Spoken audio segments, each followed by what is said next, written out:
তাহলে বলেন দ্বিতীয় নাম্বার কি? আও ইয়াকতুলুক।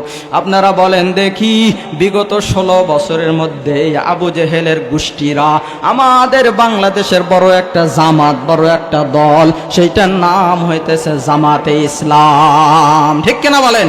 সেইটার নাম কি? জামাতে ইসলাম। এই জামাতে ইসলামের বড় বড় ক্যাডারদেরকে, বড় বড় আলেমদেরকে, আলী হাসান মুজাহিদ সাহেবকে, আব্দুল কাদের মোল্লাকে এরা ফাঁসি দিয়ে মারছে কি মারে নাই? জোরে বলেন, মারছে কি মারে নাই?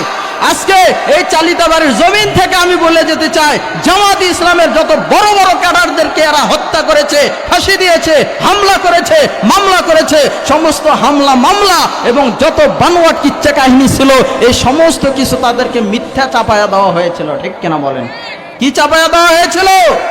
সমস্ত কিছু মিথ্যা। এদের কোনো প্রমাণ নাই যে এরা রাজাকার। এদেরকে যে মিথ্যা মামলা দিয়েছে যে এরা রাজাকার, কিন্তু প্রমাণ করতে পারে নাই। প্রমাণ কি? একজন গরিব মানুষকে 5,000 10,000 টাকা দিয়ে সাক্ষী বানাইছে যে তুমি গিয়ে বলবা কাদের মোল্লা আমার সময় সে রাজাকার ছিল। ঠিক কিনা বলেন? একজন গরিব মানুষকে যদি 5,000 10,000 টাকা দেওয়া যায়, একজন মূর্খ মানুষকে সে অটোমেটিকলি কিন্তু একজন মানুষের বিপক্ষে সাক্ষী দিতেই পারে। ঠিক কিনা বলেন?